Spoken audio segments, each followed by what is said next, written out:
하나님의 말씀, 우리 사무엘상 14장입니다. 사무엘상 14장 1절부터 15절까지 우리 먼저 볼 건데요. 지난주에 사울의 장남 요나단이 게바에 있는 블레셋 군대를 습격하는 것을 보았습니다. 여기입니다. 여기 게바. 여기 이제 기브아에 진을 치고 있다가 요 게바를 습격해 가지고 요 게바에 이제 블레셋에 군부대가 있었어요. 그래서 여기를 이제 습격해서 승리를 하게 되어지죠. 근데 이제 뭐 블레셋이 가만히 있겠습니까? 뭐 자기 군부대를 습격한 것은 이건 뭐 전쟁 선포하고 다름이 없습니다. 그러니까 이제 블레셋은 도전이라고 생각하고 이스라엘과 전투하기 위해서 여기 믹마스, 요 믹마스에 진을 치게 되어지는 것입니다. 이걸 보고 이제 사울이 겁을 먹고 사무엘이 드려야 되는 제사를 자기가 드리잖아요. 그렇죠? 사울은 어쩔 수 없어. 늘 이 생각에 사로잡혀 가지고요. 하나님의 말씀을 계속 어기는 거예요. 그러니까 불순종의 사람이 될 수밖에 없었다. 우리가 지난주에 그 말씀을 함께 나누었죠. 그래서 이제 사무엘이 사울을 책망하죠. 당신이 하나님의 말씀을 어겼으니까 하나님도 이제 당신을 버릴 것이요, 당신의 나라가 길지 않을 거다. 그렇게 말씀을 하게 되어지죠. 이런 일이 있고 나서 오늘 1절의 말씀이 이제 시작되는 거예요. 자, 어떤 사건이 또 시작되어지는지 우리 1절 말씀을 우리 한번 보겠습니다. 자, 읽습니다. 시작. 하루는 사울의 아들 요나단이 자기의 무기를 든 소년에게 이르되 우리가 건너편 블레셋 사람들의 부대로 건너가자 하고 그의 아버지에게는 요나단이 무기를 든 청년에게 블레셋 부대를 또 습격하자는 거예요. 여기 무기를 든 청년은 알기 쉽게 이야기하면 경호대장입니다. 경호대장. 왕이나 왕자에게는 경호원들이 있잖아요. 그런데 이제 그 경호대장이라고 여러분들이 보시면 됩니다. 그 둘이 습격을 하자는 거예요. 그런데 요나단이 아버지인 사울한테 이야기를 안 합니다. 왜 이야기를 안 했을까요? 사울이 두려워 떨고 있어요. 두려워 떨고 있기 때문에 얘기해봐야 뭐 반대할 게 뻔하거든요. 자, 우리 2절을 한번 볼게요. 2절. 자, 시작. 사울이 기브와 변들이 미그론에 있는 석류나무 아래에 머물렀고 함께한 백성은 600명 가량이며 사울과 600명의 군사들은 두려워서 아무것도 하지 못하는 거예요. 그냥 수적으로도 너무 많이 차이가 나잖아요. 그렇죠? 지난주에 우리가 봤지만 이 믹마스에 진을 치고 있는 블레셋 군대가 어마어마하거든요. 뭐 해변의 모래처럼 진을 치고 있다. 뭐 마병만 6천 명이고 철병거만 3만 개입니다. 그러니까 뭐 사울은 근데 지금 군대가 600명이에요. 다 도망가고 너무너무 두려워가지고 아무것도 하지 못하고 있는 거예요. 그런데 사울에게 습격하자 그러면 찬성하겠어요? 사울이 지금 두려워 떨고 있는데 안 할 게 뻔해요. 그래서 말하지 않고 그냥 가는 거죠. 근데 가는 도중에 요나단이 이런 말을 해요. 자, 우리 6절 말씀을 한번 보겠습니다. 어떤 말을 했는지 이 경호대장한테. 자, 읽습니다. 시작. 요나단이 자기의 무기를 든 소년에게 이르되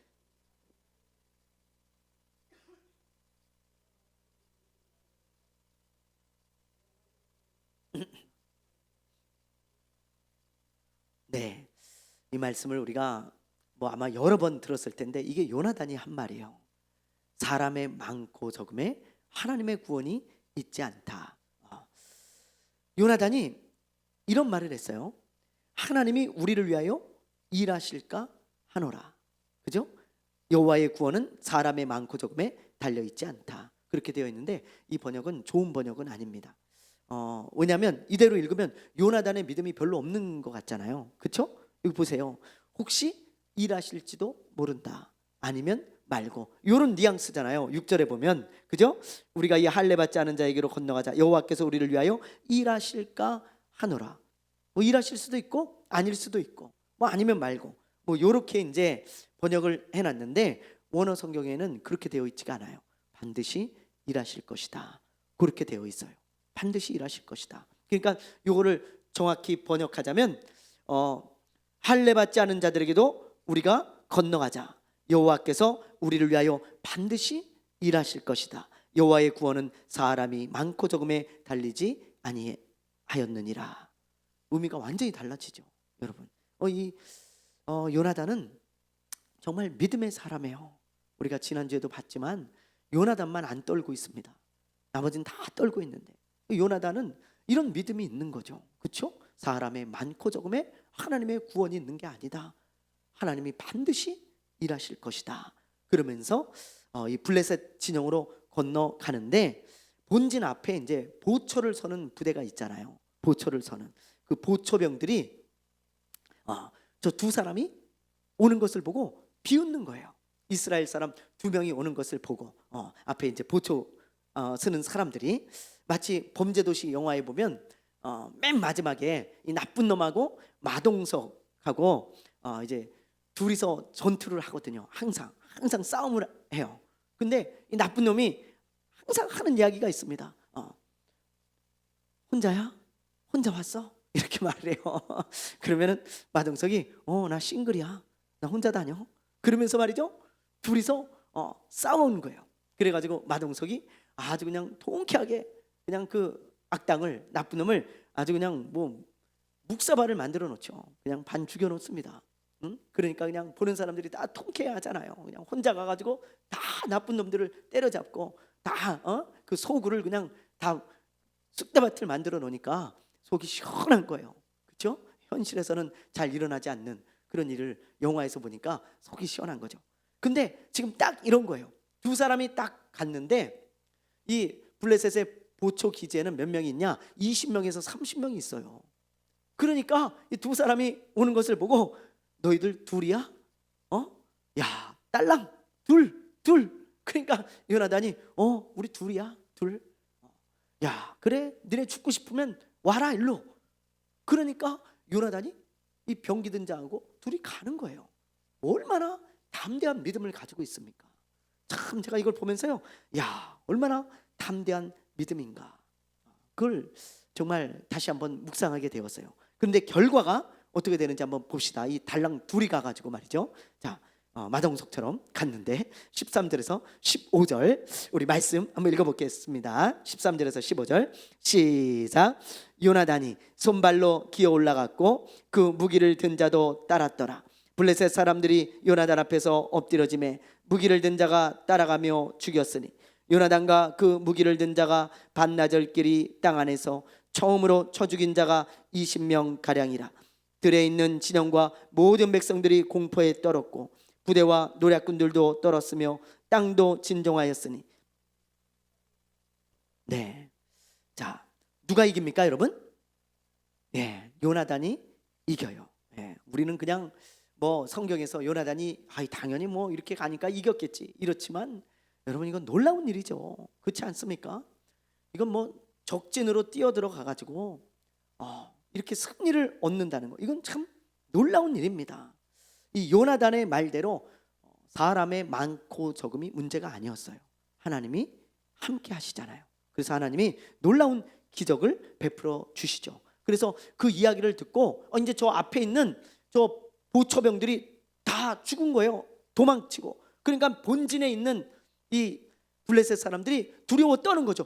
야, 이스라엘 사람 둘이 와가지고 20명을 죽였으면 저놈들을, 야, 보통이 아닌데? 그러면서 야, 우리가 저 전쟁 이길 수 있을까? 그러면서 막 두려워 떠는 거예요. 그냥 두려움이 엄청 엄습하는 것입니다. 그런데 지금 말씀 여러분 15절에 보면 땅도 진동하였으니 그랬잖아요. 이거는 지진을 말해요. 지진.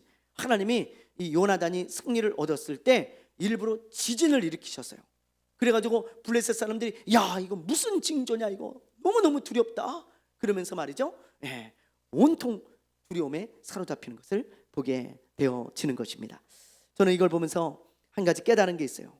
하나님의 기적을 경험하고 싶으면 담대한 믿음을 가지고 시도를 해야 된다는 거예요. 시도를. 너무 안전한 것만 추구하는 사람은요, 하나님의 기적을 경험하지 못할 때가 많아요. 진짜 그래요. 저도 안정을 추구할 때가 많이 있습니다. 그런데 그럴 때는 하나님이 도와줄 게 없잖아요. 안전한데 이미 하나님이 도와줄 게 뭐가 있어요? 사울이 기브아에 머물러 있어요. 근데 하나님이 도와줄 게 뭐가 있냐고요. 그잖아요. 때로는 담대한 믿음을 가지고 시도하고 도전할 때 하나님은 기적을 일으켜 주시는 것입니다. 베드로를 보세요. 베드로, 무리를 예수님이 걸어서 오니까 다른 제자들은요 다 배 위에서 두려워만 하고 있었어요. 근데 베드로는 그 무리를 걸어오는 예수님에게 어떤 부탁을 해요? 예수님, 나도 무리를 걷게 해주세요. 이거 담대한 믿음이죠. 담대한 믿음. 어떻게 사람이 물 위를 걷겠어요? 더군다나 이 바다는 파도도 치는 그런 아주 무서운 곳이죠. 여러분 바다에 빠져보세요. 너무 두렵잖아요. 그렇지 않습니까? 해수욕장 가서 수영만 해도 파도가 몰아칠 때 두려움이 엄습합니다. 근데 바다 한가운데서 무리를 걷겠다? 이건 엄청난 도전이죠. 엄청난 도전. 그래서 사람들은 이런 거 도전하지 않습니다. 이 11명의 제자들은 감히 무서워서 그런 말 못하잖아요. 근데 베드로는 담대한 믿음을 가지고 있어요. 담대한 믿음. 그래서 주님, 나도 무리를 한번 걷게 해주십시오. 그러자 예수님이 와라. 그래서 인류 최초로 무리를 걷는 사람이 되어지죠. 만약에 베드로가 담대한 믿음을 가지고 시도하지 않았다면 그는 평생 무리를 걷는 경험을 하지 못했을 거예요. 그런데 베드로가 그런 경험을 하잖아요. 그렇죠? 제가 6월 말에 중국에 이제 들어갑니다. 한 10명 정도 현지 사역자를 이제 가르치러 가는데 중국 사역이 지금 여러모로 쉽지가 않아요. 굉장히 상황이 어렵습니다. 반간첩법이라는 것을 이제 만들었어요. 반간첩법이 뭐냐면 중국의 사상에 반대하는 사람은 어떤 사람이든지 잡아넣을 수 있고 벌금을 먹일 수 있고 추방할 수 있어요. 그래서 외국인들은 추방도 시킵니다. 누가 그러더라고요. 반간첩법을 시행한 이유는 기독교인들을 색출하기 위함이다. 그런 이야기를 하더라고요. 반간첩법을 통해서 뭐 여러 가지 뭐 중국 사상에 반대하는 사람을 잡아넣지만 기독교인들도 색출하기 위해서 만든 거라는 거예요. 지금 그래서 장기 선교사들은 거의 다 추방됐습니다. 사역을 못 해요. 그리고 단기로 이제 잠깐 들어가는 사역자들이 있거든요. 근데 그런 이제 단기 사역자들도 잡히면 위험한 거예요. 그래서 저도 이제 잡히면 벌금을 내야 되고, 그리고 잘못하면 이제 뭐 구금도 되고, 그리고 이제 추방도 됩니다. 그럼 제 이름이 이제 만약에 블랙리스트에 올라가면 이제 중국 못 들어가요. 저는 찍혀가지고 그런 상황이 되어져요. 그래서 이제 교육을 할 때도 망을 봐야 돼요. 한 사람이 이제 망을 보고, 예배를 드릴 때도 마찬가지고 망을 딱 보고 있다가 공안이 오거나 아니면 사복경찰 같은 사람들이 오면 그러면은 빨리 도망쳐야 됩니다. 제가 좀 빨리 도망가니까 그래도 그래서 아직까지는 그래도 뭐 이렇게 도망치는 데는 날씬해요. 제가 그래서 이렇게 아주 둔하지 않으니까 파파팍 도망갈 수 있는데 여러 명이 와서 이제 입구를 막고 그러면 또 이제 뭐 붙잡힐 수도 있겠죠. 그런데 이렇게 이제 위험한 곳이라고 해서 여러분 안 가면 되겠어요? 안 가면 안 되잖아요.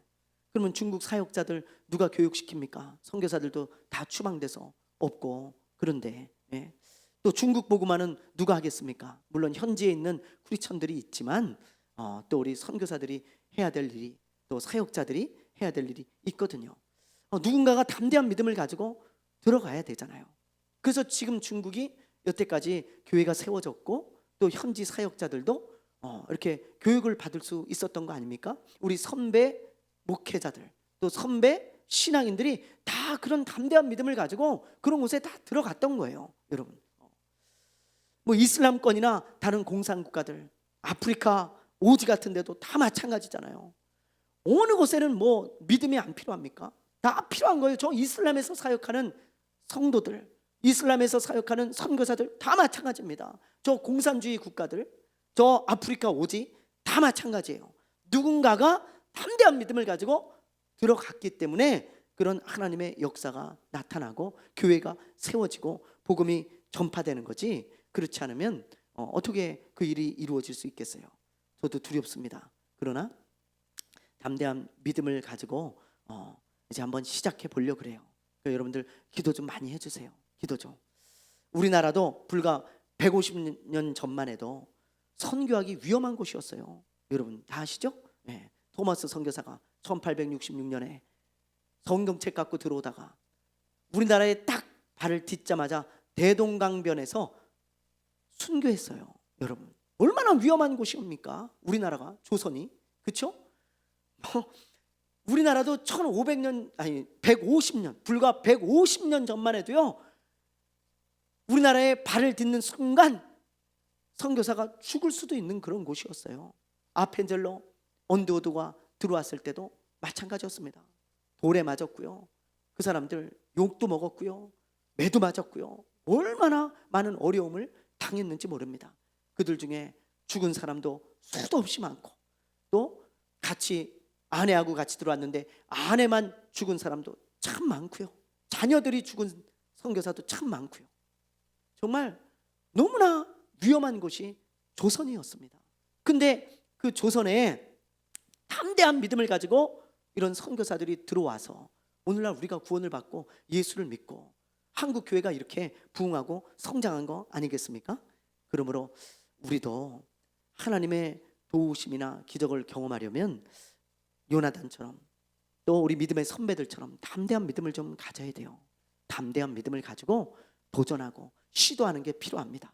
밤낮 안전만 추구하면 하나님의 도우심을 경험하지 못해요. 때로는 어떤 기회가 주어졌을 때, 또는 때로는 어떤 적당한 때에 하나님이 주시는 그 담대한 믿음을 가지고 시도하고 도전할 때 하나님은 이런 놀라운 일을 일어나게 하신다는 거죠.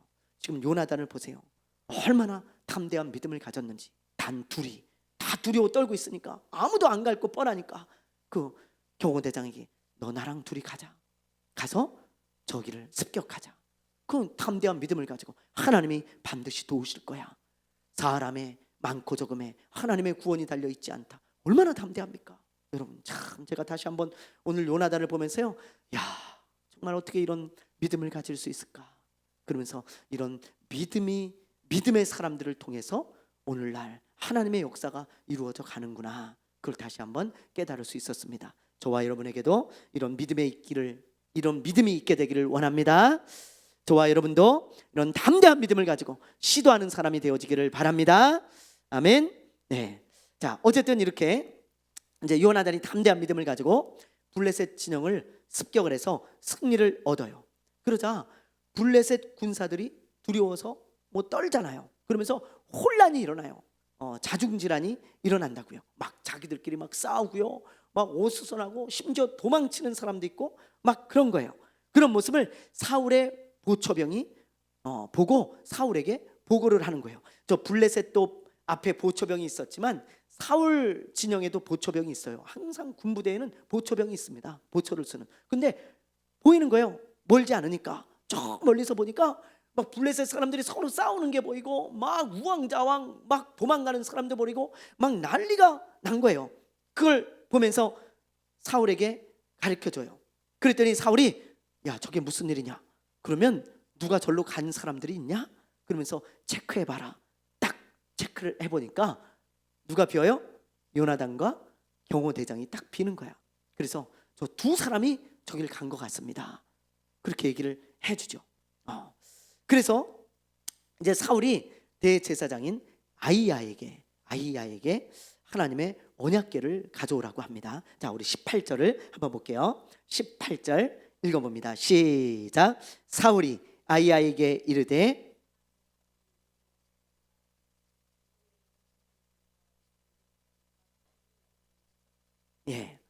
여기 보면 사울이 아히야, 여기 이 당시 대제사장이에요. 엘리의 증손입니다. 증손.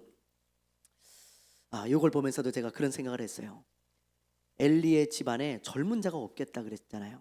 하나님이 젊은 자가 없는 게 아니고 늙은 자가 없다고 말씀하셨어요. 그렇죠? 이제 너는 내가 너를 징계할 텐데 너희 가정에 늙은 자가 없을 것이다. 근데 지금 보니까요, 오늘 딱 말씀을 보는데 아이야가 증손자거든요. 벌써 다 젊어서 그 엘리의 아들 죽었지, 그리고 자기 손자 죽었지, 지금 벌써 증손자가 대제사장을 하고 있는 거예요. 하나님의 말씀은 하나도 땅에 떨어지지 않습니다. 이 어린 사람이 벌써 대제사장을 하고 있어요. 없으니까, 자기 아버지가 일찍 죽어서. 어쨌든 이렇게 이제 대제사장 아이야에게 하나님의 궤를, 언약궤를 이리로 가져오라 하니 그랬어요. 자, 여기 보면 언약궤를 가져오라고 했는데 어떤 성경에 보면 언약궤가 아니라 에봇으로 번역한 성경도 있습니다. 에봇. 왜 그러냐면 고대 사본 중에 사본이 여러 개가 있을 거 아니에요, 고대 사본이. 근데 어떤 사본에는 언약궤라고 기록이 되어 있고 어떤 사본에는 에봇이라고 기록이 되어 있어요. 어떤 게 맞는지를 몰라요. 고대 사본을 보면서 우리가 이제 번역을 하는데 어떤 게 맞는지를 모르는 거예요. 그래서 어떤 성경은 언약궤라고 지금도 번역을 해놨고 어떤 성경은 에봇이라고 번역을 해놨습니다. 에봇은 요거죠, 여러분 기억나시죠? 이제 우리 출애굽기 다 하고 해서 여러분들 얼추 기억나실 거예요. 에봇은 요 대제사장이 겉에 입는 조끼 같은 겁니다. 요거 지금 여기 얼룩달룩한 거, 그리고 요 가슴에 흉패라 그래서 12개의 보석이 달려있죠. 이스라엘의 12지파를 상징하는 거예요. 이렇게 확대하면 요래요. 근데 요 주머니 안에 뭐가 있냐면 우림과 둠밈이 있어요. 이거는 요런 돌입니다. 요런 돌인데 요걸 이제 그 주머니에 딱 넣어놓고 있다가 하나님의 뜻을 구할 때 쓰는 거예요. 기도합니다. 대제사장이, 하나님 지금 우리가 블레셋과 싸워야 되는데 하나님 지금 가서 싸우면 우리가 승리하겠습니까? 아니면 기다려야 되겠습니까? 하나님, 아니면 싸우지 말아야 되겠습니까? 가르쳐 주십시오. 그러면서 요 돌을 2개를 딱 넣었다가 딱 꺼내요. 그럼 어떻게 이제 뭐 그거를 아는지는 잘 모르겠지만 뭐 학자들은 이렇게 이야기를 하더라고요. 요 2 돌을 딱 꺼냈을 때 요게 이제 글씨 써 있는 게 앞면이에요. 그러면 만약에 예를 들면 블레셋과 전쟁을 하러 갔으면 좋겠습니까? 안 갔으면 좋겠습니까? 하나님, 이렇게 이제 딱 기도를 하고 물었어요. 그리고는 딱 돌 2개를 딱 꺼냈는데 앞이 2개 나오면 예스인 거예요. 아, 하나님 가라, 그런 사인입니다. 근데 뒤집어서 2개가 나오면 노예요. 가지 말아라. 그리고 하나씩 앞뒤가 번갈아 가면서 나오면 그 하나님이 대답하지 않으신 거예요. 그렇게 했다고 보고 있어요. 정확한 건 몰라요. 너무 오래된 일이기 때문에 정확한 건 모르지만 아마 그렇게 하지 않았을까라고 이제 추측을 하는 겁니다. 자, 어쨌든 이렇게 이제 대제사장이 겉에 입는 이 조끼 같은 옷, 에봇, 거기에 이제 우림과 둠밈이 들어 있으니까 언약궤보다는 에봇일 가능성이 훨씬 많을 것 같다라고 이제 학자들이 보는 거죠. 왜냐하면 사울이 갑자기 언약궤를 왜 가져오라 그러겠어요? 뭐하러 가져오라 그러겠어요? 그죠? 언약궤 가져와서 뭐 하게요? 그잖아요. 근데 에봇은 필요하죠. 왜? 지금 보니까 저 블레셋 진영에서 무슨 일이 일어났는데 지금 가서 치면 되겠습니까? 그걸 물어보고 싶은 거예요, 사울이 하나님께. 그래가지고 에봇을 가져와라, 그렇게 이제 물을 수 있잖아요. 그래서 에봇을 가지고 오라고 했을 가능성이 훨씬 많습니다. 그러나 어쨌든 확실하지 않으니까 뭐 에봇이든 아니면 언약궤든 하나님께 기도하고 뜻을 물으려고 가져오라 그랬어요. 그런데 지금 보니까 사울이 적진을 이렇게 보니까요, 저쪽에서 막 난리가 났잖아요. 그러니까 사울이 딱 그렇게 가져오라고 해놓고 생각해 보니까 아니야, 이거 빨리 지금 지체하면 안 될 것 같아. 자기 생각에는 빨리 가서 저 블레셋을 쳐야 이길 수 있을 것 같아요. 그렇잖아요. 지금 상황이 저기서 막 자중질환이 일어나고 있으니까 우리가 빨리 가서 저길 치자. 그래가지고 대제사장에게 됐다, 그거 안 해도 된다. 그리고는 군사를 데리고 그냥 갑니다. 그래서 블레셋을 치게 되어지는 거예요. 근데 그때 무슨 일이 일어나냐? 자기들끼리도 막 싸움이 일어났지만 22절을 한번 보세요. 22절 우리 한번 읽어볼게요. 22절 시작. 에브라임 산지에 숨었던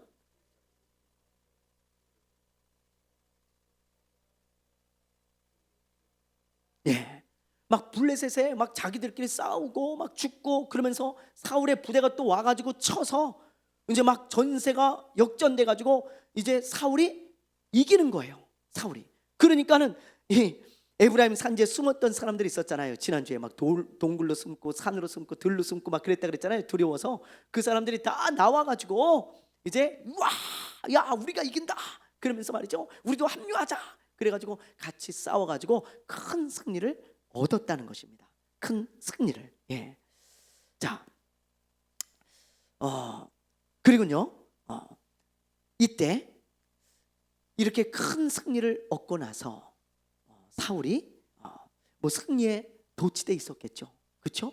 갑자기 전세가 역전이 돼 가지고 이런 큰 승리를 얻고 두려워 떨던 사람들도 막 여기저기서 나와 가지고 이제 같이 돕고 그러면서 승리를 얻었으니까 얼마나 승리에 도취됐겠어요. 그래서 그때 사울이 이스라엘 군사들에게 엉뚱한 명령을 하나 내리는 거예요. 엉뚱한 명령. 그게 뭐냐? 맹세인데요. 이런 맹세를 시켰어요. 지금 블레셋 군이 도망가고 있으니까 저녁까지 아무것도 먹지 말고 저 도망가는 블레셋 군을 추격해서 우린 다 죽인다. 그런 명령을 하면서 맹세해라. 아무도 해질 때까지, 저녁 때까지 음식을 먹지 않을 거다. 만약에 음식을 먹으면 하나님의 저주를 받을 거야. 다 맹세해라. 그래서 전부 맹세를 시켜요. 맹세를. 어리석은 맹세죠. 네. 여러분, 만약에 이 사람들이 음식을 먹고 쫓아갔더라면 더 많은 사람 죽였을 거예요. 근데 이 사람들 배고파가지고 그리고 기력이 다해가지고 싸울 힘도 없어가지고 사람들 쫓아가서 많이 죽이지 못합니다. 요나단이 그 맹세를 듣지 못했어요. 요나단은 전투하고 있느냐고. 그래서 요나단이요, 전투하는 중에 추격을 하잖아요. 저 블레셋 사람들이 도망을 가니까. 그래서 꿀을 조금 지팡이에 묻혀가지고 먹습니다. 요나단이 너무 배가 고파가지고 이 꿀을. 자, 우리 27절 말씀 한번 볼게요. 27절 있습니다. 시작. 요나단은 그의 아버지가 백성에게 맹세하여 명령할 때에 듣지 못하였으므로 손에 가진 지팡이 끝을 내밀어 벌집에 꿀을 찢고 그의 손을 돌려 입에 대매 눈이 밝아졌더라. 예, 보세요. 여기 보니까 지팡이로 뭘 찍어 먹어요? 꿀을 찍어서 딱 먹잖아요. 당 딸릴 때 먹으면 너무 좋은 음식이죠. 그렇죠? 우리도 막 너무 당 딸리면 단 거 막 먹잖아요. 그러니까 요나단이 얼마나 배고픈지 가다가 꿀이 있는 거야. 야생 벌꿀이. 그걸 딱 먹었는데 원기가 회복되는 거야. 눈이 밝아졌다. 이건 원기가 회복됐다는 거예요. 그래서 옆에 군인들한테 너희들도 좀 먹어라. 그랬더니 안 먹어. 이 사람들은. 너 왜 안 먹냐? 배고플 텐데. 왕께서 먹지 말라고 우리에게 맹세를 시켰습니다.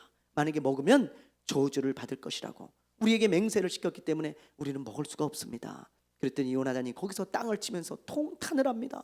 땅을 치면서 우리 아버지가 어리석은 맹세를 시켰구나.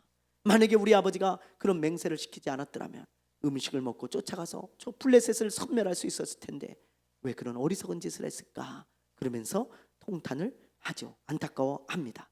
그런데 드디어 그날 저녁에 사건이 터져요. 무슨 사건이 터지냐? 해질 때까지 아무것도 못 먹는다 그랬잖아요. 그러면 사람들이 어느 때만 기다릴까요? 예? 네, 해질 때만 기다리는 거예요.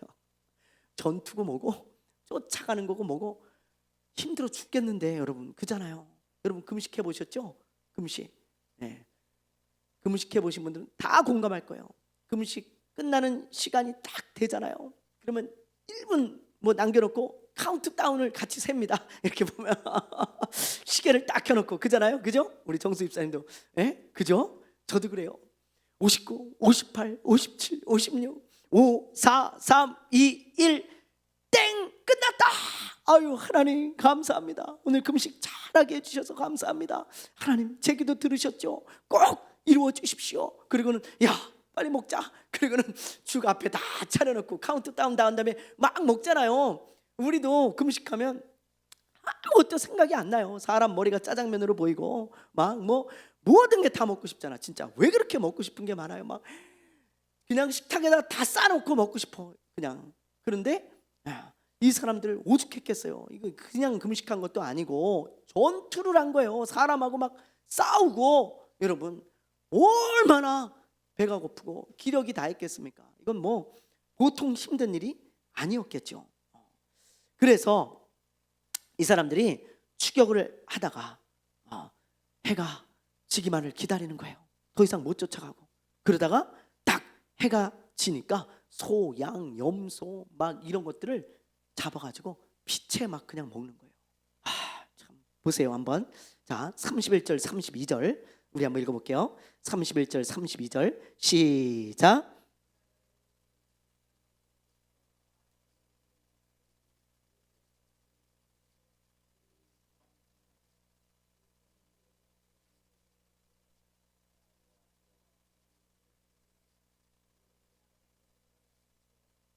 네, 보세요. 피채 먹지 않습니까? 그렇죠? 그러나 이것은 하나님이 금지하신 거예요. 자, 창세기 9장 4절에 이런 말씀이 있어요. 읽어보세요. 시작. 그러나 고기를 그 생명되는 피채 먹지 말지니라.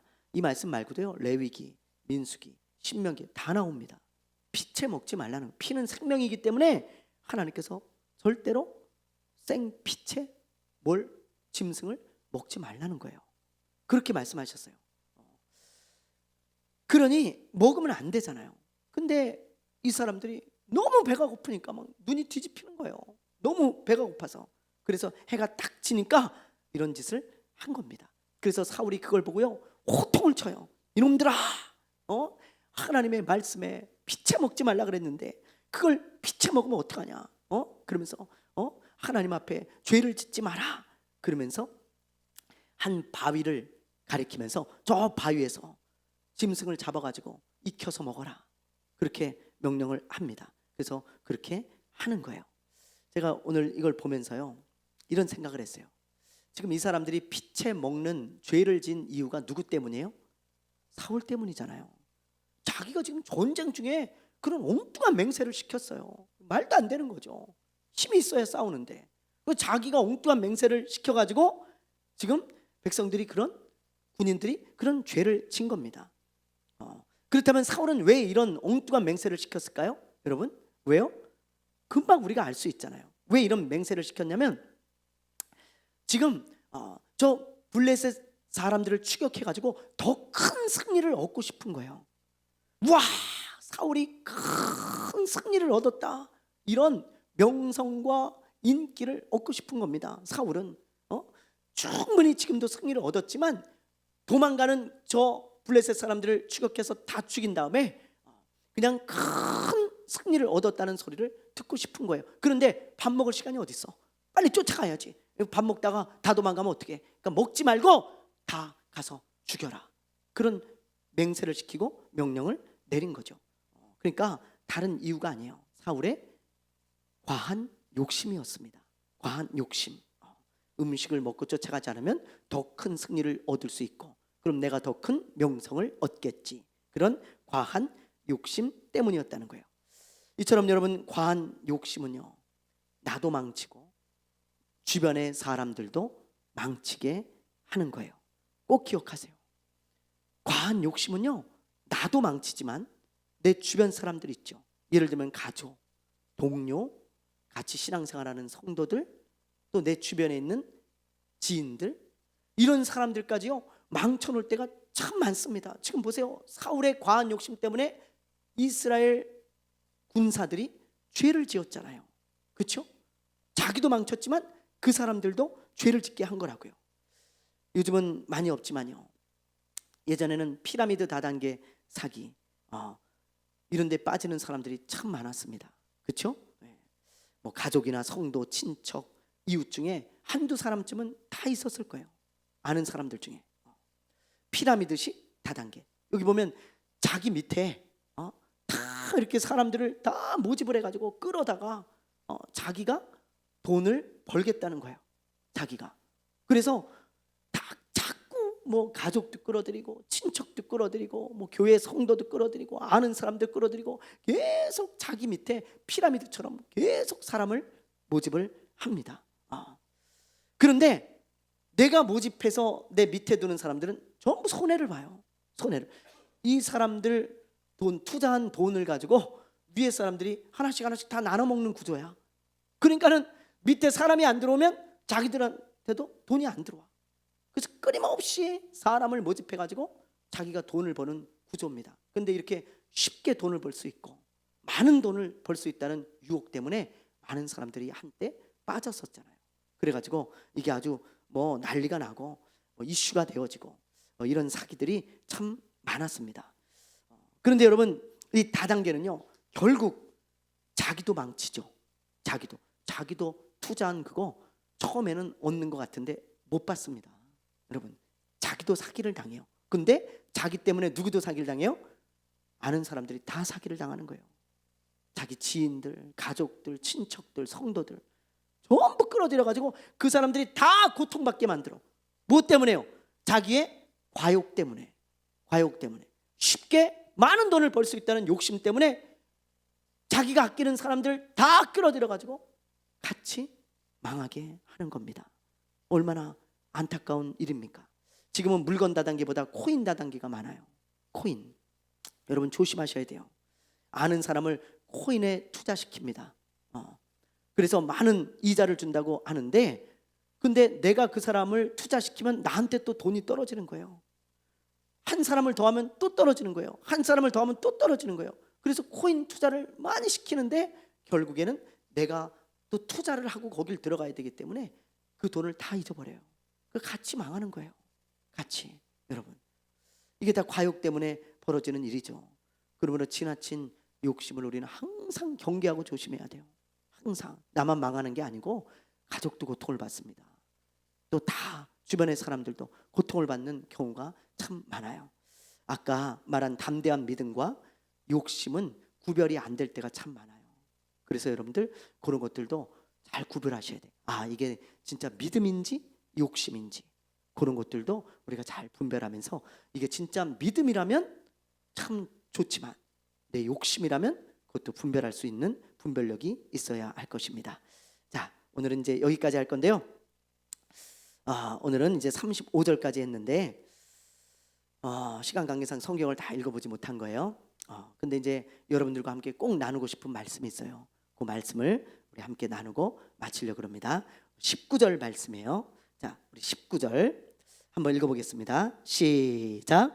사울이 제사장에게 말할 때에 블레셋 사람들의 진영에 소동이 점점 더한지라. 사울이 제사장에게 이르되 내 손을 거두라 하고. 아까 제가 이제 설명을 했지만 블레셋의 진영에 자중질환이 일어나자 사울은 에봇을 가져오라고 하잖아요. 왜요? 하나님의 뜻을 묻고자 한 거예요. 처음에는. 그렇죠? 하나님, 이거 내가 가서 저기 치면 되겠습니까? 아니면 더 기다려야 되겠습니까? 하나님, 어떻게 될까요? 그걸 이제 묻고자 함이었는데, 그런데 에봇을 가져오라고 했다가 지금 19절 말씀해 보면 그만둬라 그러면서 네 손을 거두라, 가져오지 마라. 그리고는 그냥 적진으로 뛰어가는 사울을 보게 되어지죠.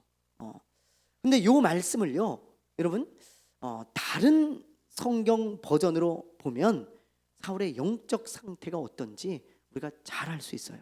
자, 한번 볼게요. 여기 이제 개역개정 성경인데 다른 성경 구절 한번 읽어볼게요. 쉬운 성경입니다. 시작. 사울이 제사장 아이야에게 말하고 있을 때 블레셋지는 더욱더 소란스러워졌습니다. 그러자 사울이 아이야에게 말했습니다. 그만두시오. 지금은 기도할 시간이 없어. 그렇게 번역을 했어요. 잘된 번역이에요. 자, 알기 쉽게. 그 다음에 또 봅시다. 현대인의 성경이에요. 시작. 그런데 사울이 제사장에게 말할 때에 블레셋군의 진지에서 요란한 소리가 점점 더 크게 들려왔다. 그래서 사울은 여호와께 물어볼 필요도 없어. 그만두시오 하고 제사장에게 말하였다. 이것도 현대인의 성경 번역인데 잘 의미를 살려서 번역한 겁니다. 자, 그리고 메시지 성경, 요즘 여러분들이 많이 읽으시는 메시지 성경 이렇게 번역하고 있어요. 자, 읽어봅니다. 시작. 사울이 제사장과 대화하는 동안 블레셋 진영의 소동은 점점 더 커지고 있었다. 그러자 사울은 이야기를 중단하며 아이야에게 에봇을 치우시오 하고 말했다. 다른 버전의 성경을 쭉 읽어보면 영적인 상태를 분명히 알 수 있잖아요. 그렇죠? 어떤 영적인 상태냐면 사울은 신앙적인 부분에 있어서 점점 실패하고 있는 게 저는 보이더라고요. 저는 이렇게 성경을 읽는데 이 사람이 지금 영적으로 실패하고 있구나. 신앙생활에 실패하고 있구나. 신앙에 실패하고 있구나. 그게 보이는 거예요. 왜? 지금 급한 일이 있다고 기도할 필요 없어. 이건 신앙에 실패하고 있는 자의 모습이에요. 기도할 필요가 없어. 이런 사람. 또 아까 뭐라 그랬어요? 하나님께 물어볼 필요 없어. 자기 뜻대로 하겠다는 거예요. 이건 신앙에 실패하고 있는 사람의 전형적인 모습입니다. 어떤 일이 있을 때 자기 뜻대로 다 해. 하나님께 물어볼 필요 없어. 하나님의 뜻을 구할 필요 없어. 알려고 하지 않아요. 그리고 지금도 보세요. 에봇을 치우시오. 이 말은 하나님 지금은 필요 없어. 그런 뜻입니다. 하나님의 의중을 알 필요도 없고 뜻을 알 필요도 없어. 왜? 지금 가면 이겨 분명히. 그러니까 필요 없어. 이런 의미인 거죠. 여러분 이걸 보면서 우리가 꼭 기억해야 돼요. 신앙의 실패는 모든 것의 실패예요. 우리 크리스천들에게 있어서 사울이 지금 믿는 자잖아요. 근데 전쟁에서는 승리했어요. 아까 봤잖아요. 큰 승리를 얻잖아요. 그런데 신앙에 있어서는 점점 실패해가는 사울의 모습을 이렇게 성경은 기록해 주고 있습니다. 깨달으라고. 그래서 나중에 결국 완전히 실패자가 되어지는 거예요. 신앙의 실패는 모든 것의 실패입니다. 모든 것에. 그래서 절대로 여러분 신앙에는 실패하면 안 돼요. 신앙에 왜 실패하면 안 되는가? 두 가지를 실패하게 돼요. 신앙에 실패하는 사람은 첫째, 구원받는 것에 실패합니다. 그래서 실패자가 되는 거예요. 그렇죠? 너무 중요한 문제죠. 모든 것에 성공해도 구원받지 못하면 그 사람은 결국 실패자예요. 둘째, 사망을 당하잖아요. 그러니 실패자 아니겠습니까? 많은 것을 다 지고 있어도 어리석은 부자처럼 하나님을 잃어버리고 신앙에 실패하면 그 사람 실패자인 거예요. 실패자. 그래서 여러분 신앙에 실패하는 사람은 구원에 실패하는 거기 때문에 결국은 실패자가 될 수밖에 없다라는 거죠. 그래서 예수님은 다른 것에는 실패해도 괜찮지만 절대로 신앙은 실패하지 말라고 그랬어요. 예수님이 하신 말씀이에요. 자, 우리 한번 읽어볼까요? 자, 시작. 만일 내 손이나 내 발이 너를 범죄하게 하거든 찍어내버리라. 장애인이나 다리 저는 자로 영생에 들어가는 것이 두 손과 두 발을 가지고 영원한 불에 던져지는 것보다 나으니라. 만일 내 눈이 너를 범죄하게 하거든 빼어내버리고 한 눈으로 영생에 들어가는 것이 두 눈을 가지고 지옥불에 던져지는 것보다 나으니라. 이거는 어떤 사람이 한 말이 아니고 예수님이 직접 하신 말씀이에요. 빨간 글씨로 돼 있어요. 성경을 보면 너무 두려운 말씀이죠. 예수님의 이 말씀의 요지가 뭐예요? 신앙에 절대로 실패하지 말라는 거예요. 네가 어떻게 하다가 한 손을 잃어버렸냐? 괜찮아. 장애인 됐냐? 괜찮아. 다리 하나 잃어버렸냐? 괜찮아. 너 눈 하나 뽑혔냐? 괜찮아. 사업에 실패했냐? 괜찮아. 뭐 가정에 뭐 실패가 있었냐? 괜찮아. 뭐 대학교 들어가는데 실패했냐? 괜찮아. 뭐 이혼했냐? 괜찮아. 다 괜찮아요. 그런데 예수님이 뭐라 그래요? 신앙에는 절대 실패하지 마라. 왜요? 영원한 불에 던져지면 넌 끝이야. 이 예수님의 말씀이에요. 너무 중요한 말씀입니다. 여러분 우리 이 말씀을 정말 마음 깊이 새겨야 돼요. 우리 크리스천들은 신앙에 실패하면 끝이에요. 다른 거 실패하는 거 괜찮아요. 괜찮아요. 다시 하면 돼요. 또 뭐 실패 좀 해도 돼요. 근데 이 사울처럼 신앙에 실패하면 진짜 끝입니다. 그래서 구원받지 못하기 때문에 우리가 신앙에 실패하면 안 되고요. 첫째로. 둘째는 하나님의 복을 받지 못해요. 신앙에 실패하면. 그래서 이 세상에 살아가면서 하나님의 복 받은 자로 살 수가 없습니다. 그래서 우리는 신앙에 실패하면 안 되는 거예요. 신앙에. 지금 사울도 신앙에 실패해서 하나님의 복을 받지 못했지만 가룟 유다 보세요. 여러분 이 가룟 유다 예수님을 정말 예수님이 돌아가실 때까지 따라다닌 12 제자 중에 한 사람이에요. 누구보다 신앙에 성공할 가능성이 많았던 사람인데 실패하고 말았잖아요. 그러니까 하나님의 복이 없어요. 너무 안타까운 사람이 됩니다. 왕이어도 소용없어요. 12 제자여도 소용없어요. 어떤 것을 가지고 있고 어떤 유명한 사람이고 어떤 성공을 했어도 신앙에 실패하면 하나님의 복이 주어지지 않기 때문에 그 사람은 결국 불쌍한 사람이 되고 말 뿐이에요. 여러분, 사울을 보세요. 왕이지만 참 불쌍하잖아요. 우리가 지금 보면 볼수록 불쌍하지 않습니까? 사울이 어쩌다 이렇게 됐을까? 가룟 유다도 그렇잖아요. 어쩌다 이렇게 됐을까? 그 영광스러운 12제자 중에 한 사람, 그 영광스러운 이스라엘의 왕이 말이죠. 오늘날도 마찬가지입니다. 아무리 많은 것을 누리고 가지고 정말 많은 사람들이 야, 저 사람은 성공자라고 얘기해도 신앙에서 실패하면 하나님이 주시는 복을 받지 못한 사람이 되어 정말 불쌍한 사람이 되어집니다. 결국에는 불쌍해져요, 여러분. 그러나 하나님의 복을 받은 사람은 욥과 같이, 한나와 같이 어려운 것 같고 고난을 당하는 것 같지만 저 사람을 보면 끝내 야, 하나님이 복 주신 사람이야. 야, 어떻게 저렇게 하나님이 사랑할까? 어떻게 저렇게 하나님이 복을 주셨을까? 참 정말 부럽다. 그런 사람이 되어집니다. 여러분, 그러므로 신앙생활에 절대 실패하면 안 돼요. 오늘 다른 건 다 잊어버려도 이 사울을 보면서 우리가 이거는 꼭 기억해야 돼요. 신앙생활에 실패하고 있는 사울을 보면서 나는 이런 사람이 되면 안 되겠다. 점점 신앙생활에 성공하는 그런 사람이 되어 정말 하나님이 주시는 구원과 복을 받아 누리는 저와 여러분 되시기를 바랍니다. 아멘. 네, 우리 찬양하겠습니다. 기도하겠습니다.